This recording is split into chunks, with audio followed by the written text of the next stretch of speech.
Hello students, आज हम start करेंगे chapter number 9 class 12th mathematics. समाकलन। समाकलन अवकलन की प्रतिलोम प्रक्रिया है। समझते हैं इसको। समाकलन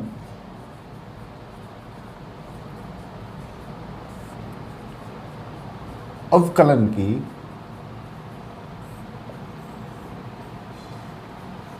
प्रतिलोम प्रक्रिया है। प्रतिलोम प्रक्रिया है। समझते हैं इसको कैसे। सबसे पहले एक एग्जांपल ले लेते हैं। लेट माना f(x) is equal to x का पावर 3, या इसको हम y मान लें। ठीक है। कह रहा समाकलन अवकलन की प्रतिलोम प्रक्रिया है, तो सबसे पहले हम इसका अवकलन करके देखते हैं। अवकलन करेंगे तो x के सापेक्ष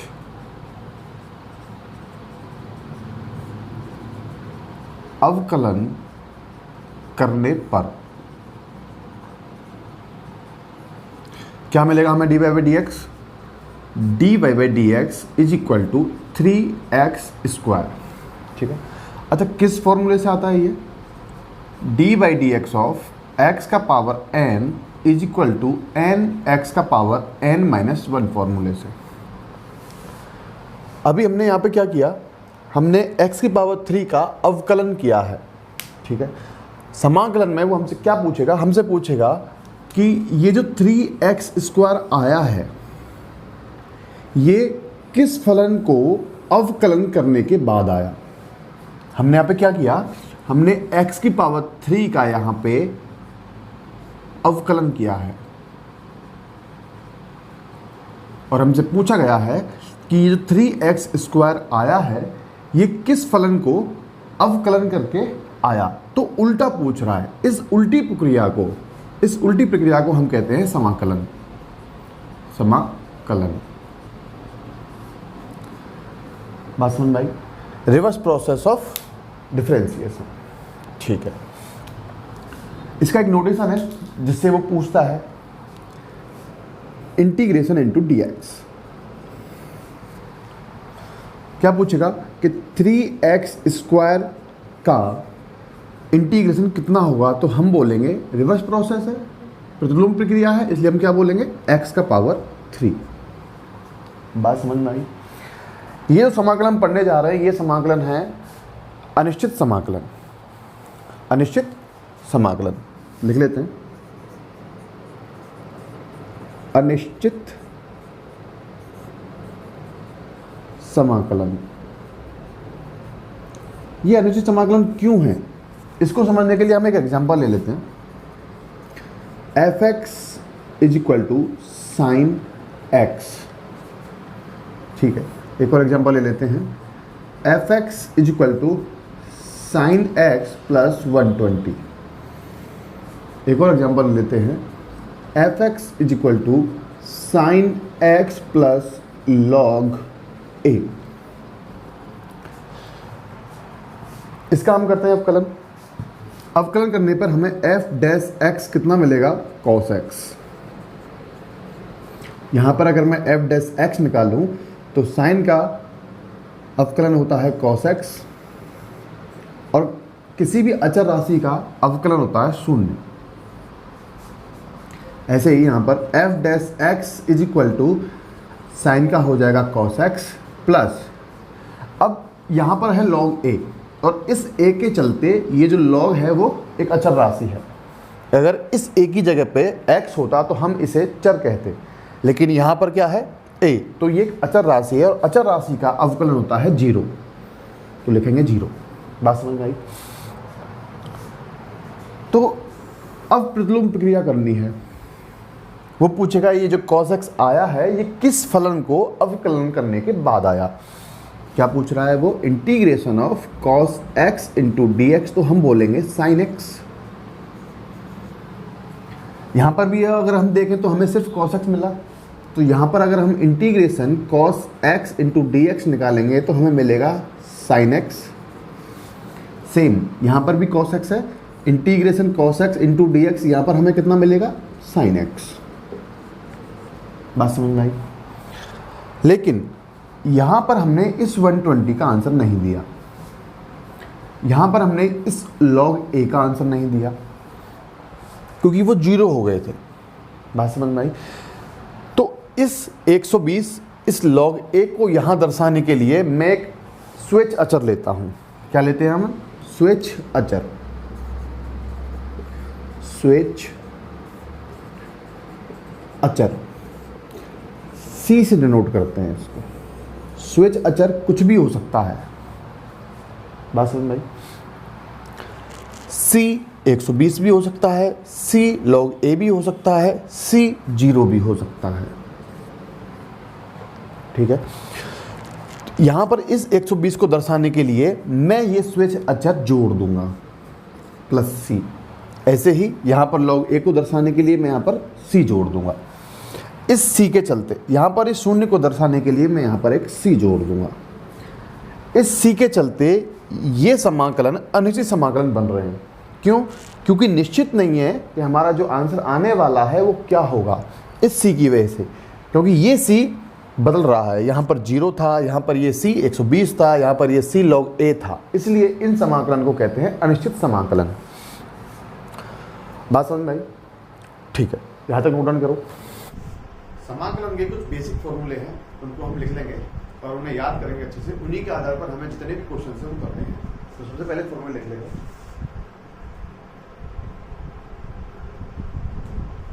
number 1, integration 0 into dx is equal to constant, यानी अचर राशि। Number 2, integration 1 into dx is equal to x plus c। ये जो कांस्टेंट है इसको हम c से नोट कर रहे हैं। नंबर 3, इंटीग्रेशन x का power n into dx is equal to x का power n plus 1 upon n plus 1। यहाँ पर ध्यान रखेंगे जो n है ये -1 नहीं होना चाहिए, तो x का पावर -1 नहीं होना चाहिए, कंडीशन बदल जाएगी। नंबर 4, इंटीग्रेशन e का power x into d x is equal to e का power x plus c। Number 5, integration a का power x into d x is equal to a का power x upon log a plus c। Number 6, integration 1 upon x into d x is equal to log x plus c।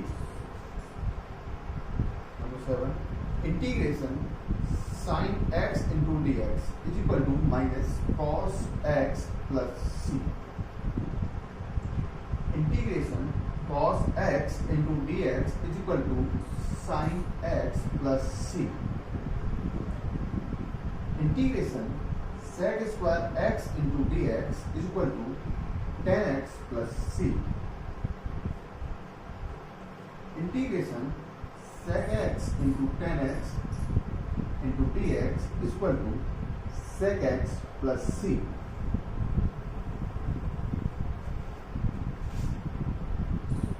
Integration cosec square x into dx is equal to minus cot x plus c।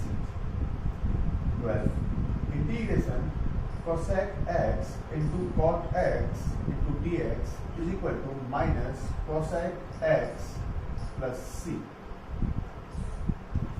कुछ inverse वाले हैं। Integration 1 upon under root 1 minus x square into d x is equal to sine inverse x plus c। 14, integration -1 upon under root 1 minus x square into d x is equal to cos inverse x plus c। Integration 1 upon 1 plus x square into d x is equal to tan inverse x plus c। 16, integration -1 upon 1 plus x square into dx is equal to cot inverse x plus c। 17, integration 1 upon x under root x square minus 1 into dx is equal to sec inverse x plus c।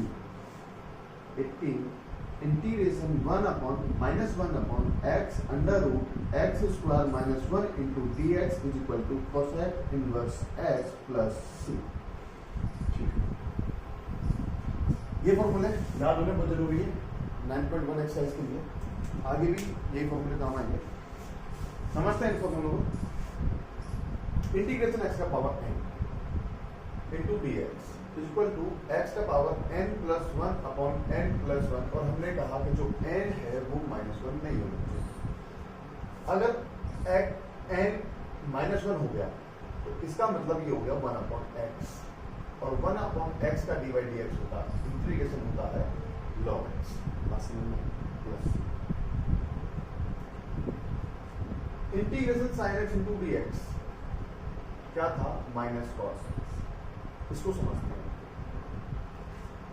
मुझे dy/dx करना है cos x का, क्या मिलेगा हमें, -sin x मिलेगा। बात समझना, हम कह रहे हैं कि समाकलन अवकलन की प्रतिलोम प्रक्रिया है, तो दोनों पक्षों में हम क्या करते हैं, इंटीग्रेशन कर देते हैं। तो दोनों पक्षों में समाकलन करने पर इंटीग्रेशन dx में लगा देते हैं, क्योंकि प्रतिलोम प्रक्रिया है इसलिए इंटीग्रेशन से dy/dx हट जाएगा, तो इधर क्या बचेगा, सिर्फ cos x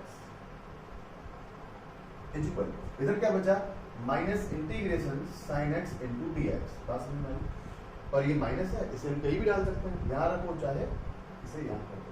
इसलिए integration sin x into dx क्या होता है, -cos x प्लस c। तो प्रतिलोम प्रक्रिया है, बाकी सारे फॉर्मूले जैसे इंटीग्रेशन a का पावर x इंटू dx है, log a का power x upon log a का power x upon log a plus c होता है। तो dy/dx करते हैं हम किसका, a का पावर x का, कितना होता है, a का power x into log a। बस रिवर्स प्रोसेस, प्रतिलोम प्रक्रिया है तो क्या करेंगे, दोनों पक्षों में हम इंटीग्रेशन लगा देंगे इंटू dx। इधर तो इंटीग्रेशन से dy/dx हट जाएगा, क्या बचेगा, a का पावर x बचेगा, और इधर इंटीग्रेशन a का पावर x इंटू dx, और log एक कांस्टेंट राशि है तो इसको मैं आगे रख देता हूँ log a। बात समझ में। अच्छा, इंटीग्रेशन a का पावर x इंटू dx, चूंकि ये अचर राशि इसलिए हम इसको कहीं भी रख सकते हैं, तो मैंने इसको इधर डिवाइड कर दिया, तो a का power x upon log a plus c ये आ जाएगा। इसी तरीके से सारे फॉर्मूले हैं, जैसे हमें पता है tan x का dy/dx होता है sec² x, तो sec² x का इंटीग्रेशन क्या हो जाएगा, tan x। हमें पता है sec x का dy/dx होता है sec x into tan x, तो sec x into tan x का इंटीग्रेशन कितना हो जाएगा, sec x। से cot x का dy/dx होता है -cosec² x, cosec² x का इंटीग्रेशन कितना हो जाएगा, माइनस इधर भेज देंगे तो -cot x। ठीक है, ये नोट डाउन कर लीजिए और इनको अच्छे से याद करें। फिर करते हैं बुक के एग्जांपल्स, स्टार्ट करते हैं। एग्जांपल नंबर 1, फर्स्ट है इंटीग्रेशन x का पावर 6 इंटू dx, और हमसे कहा गया है निम्नलिखित फलनों के x के सापेक्ष समाकलन कीजिए।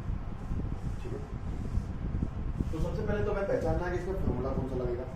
बस में हमें कौन सी फॉर्म दिख रही है, ये x की पावर n वाली। ठीक है, तो इसमें लगेगा फॉर्मूला इंटीग्रेशन x का power n into dx is equal to x का power n+1 upon n+1 plus c। जैसा जैसा दे रखा है वैसा वैसा करना है, हमें कुछ अलग नहीं करना है। तो क्या था, इंटीग्रेशन x का पावर 6 इंटू dx, फॉर्मूला क्या है, x का power n+1 upon n+1 plus c। तो x का पावर n का वैल्यू कितना हो गया यहाँ पे 6, तो 6+1 अपॉन 6+1 प्लस c। सॉल्व करेंगे इसको, x का पावर 7 अपॉन 7 प्लस c, ये हमारा आंसर होगा। बस में सेकंड है integration √x into dx, √x into dx, वही फॉर्म है x का पावर n वाली। देखेंगे कैसे, इंटीग्रेशन x का पावर इसे हम ले सकते हैं 1/2 इंटू dx। ठीक है, x का पावर n का वैल्यू कितना है 1/2, तो फॉर्मूला अप्लाई कर देंगे, ये वाला क्या आ जाएगा, x का पावर n+1 यानी 1/2 प्लस 1 अपॉन n+1 यानी 1/2 प्लस 1 प्लस c लगाना इंपॉर्टेंट है। x का पावर हो जाएगा 3/2 अपॉन 3/2 प्लस c, और इसे हम ले सकते हैं 2/3 इंटू x का पावर 3/2 प्लस c, ये हमारा आंसर हो जाएगा। और किसी भी क्वेश्चन को करने से पहले समाकलन के जितने भी क्वेश्चन हैं उनको हम करने से पहले हम मान लेंगे कि माना I बराबर ये, ऐसे ही हम लिख लेंगे माना I बराबर, बस समझे? ठीक है, अगला एग्जांपल लेते हैं third. Integration x square plus 1 x square plus 1 upon x का पावर 4 इंटू dx। तो अभी के लिए हम याद रखेंगे, हमारे पास जब हमने अवकलन पढ़े थे तो उनमें dy dx u into v वाले फॉर्मूले थे, u अपॉन वी वाले फॉर्मूले थे, लेकिन यहाँ ऐसा कुछ नहीं है। हमने इंटीग्रेशन में integration u into v into dx अभी हमने नहीं पढ़ा है, integration u upon v into dx हमने अभी नहीं पढ़ा है। तो जो भी हमें फॉर्म मिलेगी क्वेश्चन की, जैसे अंश बटा हर वाली फॉर्म मिलेगी, तो उसे हमें चेंज करना है प्लस माइनस। ठीक है, देखते हैं कैसे। तो सबसे पहले मैं इसको चेंज करने के लिए इस x की पावर 4 को अलग अलग डिवाइड कर दूंगा, तो आ जाएगा एक्स स्क्वायर अपॉन एक्स का पावर 4 प्लस 1 अपॉन एक्स का पावर 4 इंटू dx। ठीक है, सॉल्व करेंगे इसको, क्या मिलेगा? Integration 1 upon x square into dx plus integration 1 upon x का पावर 4 इंटू dx। ठीक है, इससे मैं लिख सकता हूं x का पावर -2 इंटू dx प्लस इसे लिख लेंगे x का पावर -4 इंटू dx। सेम ये फॉर्मूला अप्लाई होगा, x की पावर n वाली फॉर्म है ये, तो यहां पर फॉर्मूला हो जाएगा x का पावर n प्लस 1 और n का वैल्यू कितना है? -2। सेम -2 प्लस 1 प्लस x का पावर n का वैल्यू कितना? -4, तो -4 प्लस 1 अपॉन -4 प्लस 1 और प्लस c अप्लाई करें। ऊपर मिलेगा हमें x का पावर -1 अपॉन -1 प्लस x का पावर -3 अपॉन -3 प्लस c, और इसे लिख सकते हैं हम -1 upon x -1 upon 3x square, sorry x का पावर 3 प्लस c। तो ये हमारा आंसर हो जाएगा। बात समझ में? एक और एग्जांपल ले लेते हैं फोर्थ।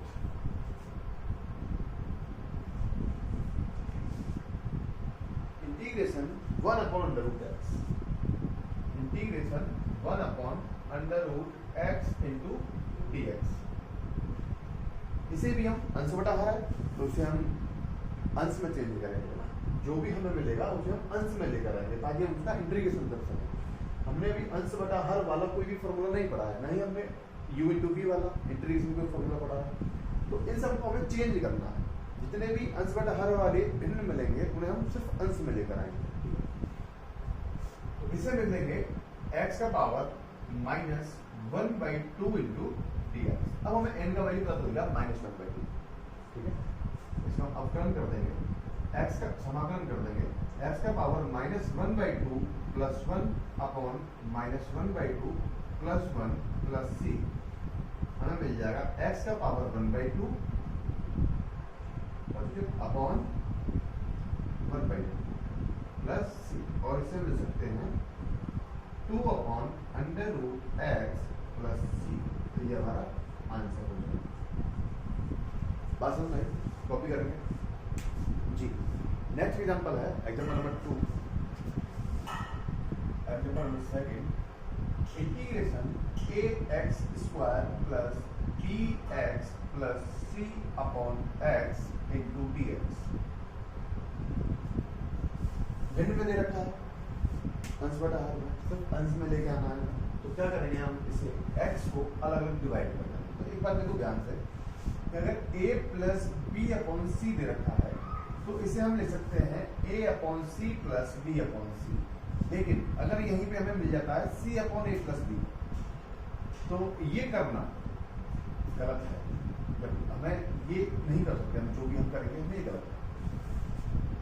अगर हमें ऐसा मिलता है तो हम इसको इस तरीके से डिवाइड कर सकते हैं।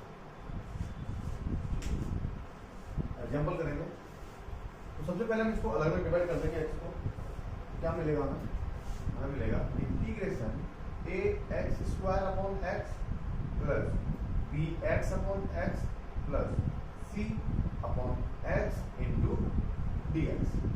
ठीक है, यहाँ मिल जाएगा हमें ए एक्स प्लस यहाँ मिल जाएगा हमें बी प्लस यहाँ मिल जाएगा हमें c upon x into d x. ठीक है, लिख लेते हैं इसको, कांस्टेंट टर्म को बाहर ले लेंगे इंटीग्रेशन से, x into d x plus b बाहर आ जाएगा, इंटीग्रेशन इंटू डी एक्स बचेगा सिर्फ, क्योंकि वन इंटू डी एक्स बचेगा, प्लस सी बाहर आ जाएगा और integration one upon x into d x बचेगा। अच्छा, इस वन अपॉन एक्स को मैं एक्स का पावर -1 नहीं लिख रहा हूँ, क्यों? क्योंकि हमने जब इंटीग्रेशन एक्स का power n into d x देखा था तो उसमें क्या था कि n का पावर जो है वो -1 नहीं होना चाहिए, जो n का वैल्यू है वो -1 नहीं होना चाहिए, तो -1 यहाँ पर हो जाता है, इसलिए हम इसको 1/x से कर देंगे। ये हो जाएगा a इंटू एक्स का पावर n मिलने पर x का पावर n + 1 अपॉन n + 1, तो x का पावर कितना है यहाँ पे 1, तो कितना हो जाएगा x का पावर 1 + 1 अपॉन 1 + 1 प्लस b 1 का इंटीग्रेशन देखा x होता है प्लस c 1 अपॉन x का इंटीग्रेशन होता है log x प्लस c। अच्छा, क्वेश्चन में पहले से ही c दे रखा है, तो यहाँ पर जब हम क्वेश्चन टर्म c जोड़ेंगे तो इसको c ना लिखकर हम c1 कर देंगे ताकि वो कंफ्यूजन ना हो। सॉल्व कर देंगे इसको, क्या आ जाएगा a x square upon 2 plus b x plus c log x plus c1, तो ये हमारा आंसर हो जाएगा। नेक्स्ट एग्जांपल देखते हैं, एग्जांपल नंबर 3।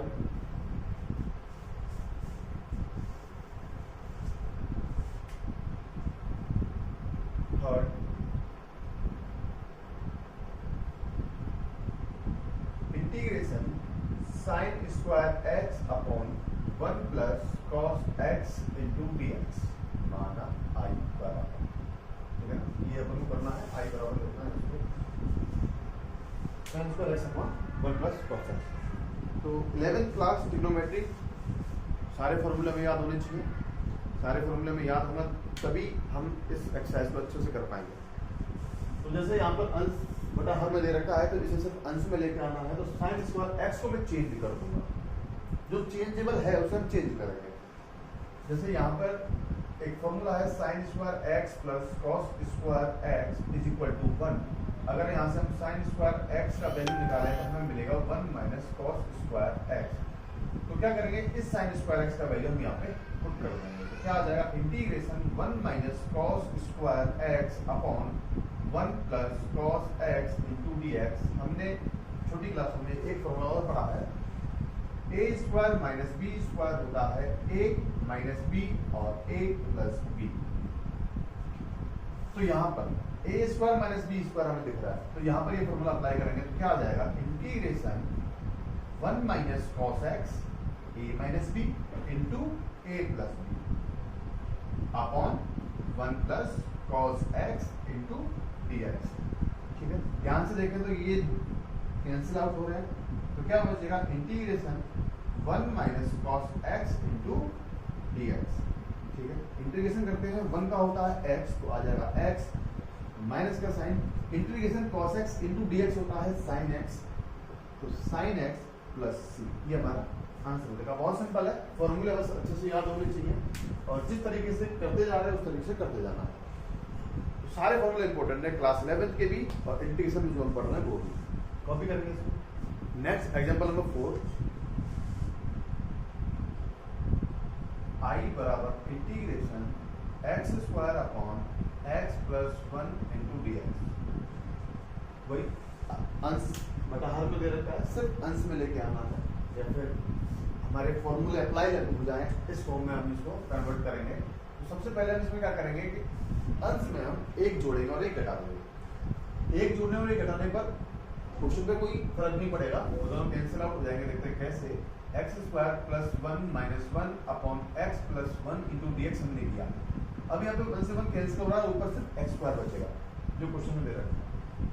इसको हम अलग अलग डिवाइड करेंगे, इस तरीके से डिवाइड करना है कि हमारा फॉर्म चेंज हो जाए हमारे फॉर्मूले की फॉर्म के अंदर। तो इसको लिखूंगा मैं x square minus one upon x plus one plus into d x, मतलब इन दोनों को मैंने एक साथ रखा, ठीक है, plus integration one upon x plus one into d x हम करेंगे। यहाँ पर फॉर्मूला अप्लाई करेंगे, कौन सा, a square minus b square equal to a plus b a minus b. Apply कर देंगे तो x minus one a minus b, x plus one a plus b upon x plus one into d x plus integration one upon x plus one into d x. यहाँ पर देखेंगे दोनों cancel out हो गए, बचेगा क्या, integration x into d x minus integration d x, यानी one into d x plus integration one upon x plus one into d x. अब फॉर्मूला अप्लाई करेंगे, यहाँ पर x की पावर n वाला फॉर्मूला लगेगा, तो क्या हो जाएगा, x का power n plus one, n का वैल्यू कितना है 1, तो n प्लस यानी कि 1 प्लस 1 माइनस इंटीग्रेशन 1 का डी इंटीग्रेशन होता है x, तो x आ जाएगा प्लस, इससे देखो ध्यान से ये 1 अपॉन x वाली फॉर्म है, ठीक है, x की जगह पे यहाँ पे सिर्फ x प्लस 1, तो 1 अपॉन x वाली फॉर्म हुई, और 1 अपॉन x का इंटीग्रेशन होता है log x, तो log आ जाएगा और x की जगह पे क्या आ जाएगा, x प्लस 1 प्लस c। इसे हम सॉल्व कर लेंगे और तो हो जाएगा x square by two minus x plus log mod x plus one plus c, ये हमारा आंसर हो जाएगा। बात समझ में आई? एग्जाम्पल नंबर 5, माना आई बराबर integration under root 1 plus sine 2x into d x. इसे भी हम चेंज करेंगे हमारे फॉर्मूलों के अनुसार। तो सबसे पहले मैं 1 को लिखूंगा sine square x plus cos square x equal to 1, ये फॉर्मूला होता है। तो 1 को रिप्लेस कर देंगे, 1 की जगह पे आ जाएगा sine square x plus cos square x. Sine 2 theta का फॉर्मूला हमने पढ़ा है, होता है 2 sine theta into cos theta, तो साइन 2x हो जाएगा 2 sine x into cos x और इंटू डी एक्स। बात समझ, अगर मैं गौर से देखें तो ये दिख रहा है हमें a square plus b square plus 2a into b. क्या देखा हमें, a square plus b square plus 2ab, और ये होता है a प्लस बी का होल स्क्वायर। इसे हम लिख देंगे under root sine x plus cos x का whole square into d x, ठीक है। स्क्वायर से अंडर रूट हट जाएगा, क्या बचेगा, integration sine x into d x plus integration cos x into d x. Sine x का इंटीग्रेशन होता है minus cos x, plus cos x का इंटीग्रेशन होता है साइन एक्स, और प्लस सी अप्लाई कर देंगे, तो ये हमारा आंसर हो जाएगा, ठीक है। कॉपी करेंगे। नेक्स्ट एग्जांपल नंबर 6,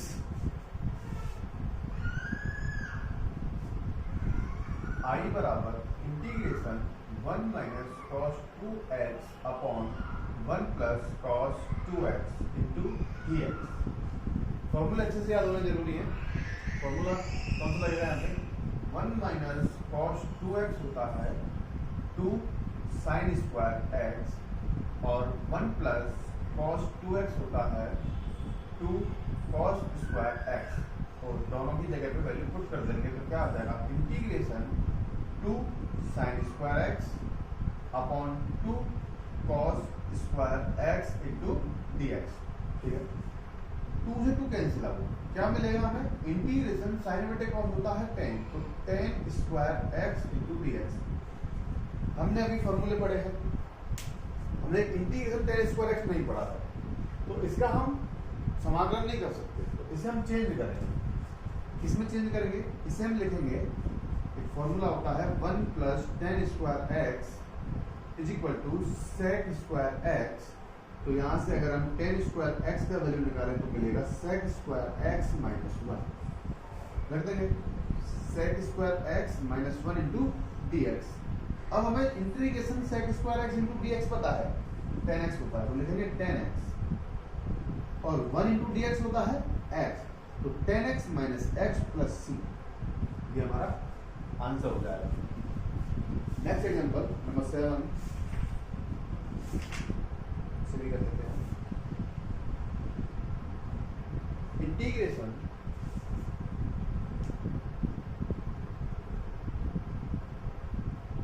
आई बराबर integration 1/1 plus sine x into d x.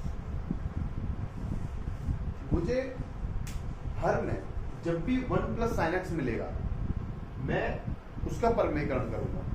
ध्यान रखेंगे, जब भी मुझे हर में 1 प्लस साइन एक्स मिलेगा मैं हमेशा उसका परमेकरण करूंगा। ऊपर यदि साइन एक्स हो तो भी मुझे परमेकरण करना है, ऊपर यदि कॉस एक्स हो तब भी मुझे परमेकरण करना है। अभी क्या था 1, परमेकरण करेंगे, क्या करेंगे परमेकरण करने पर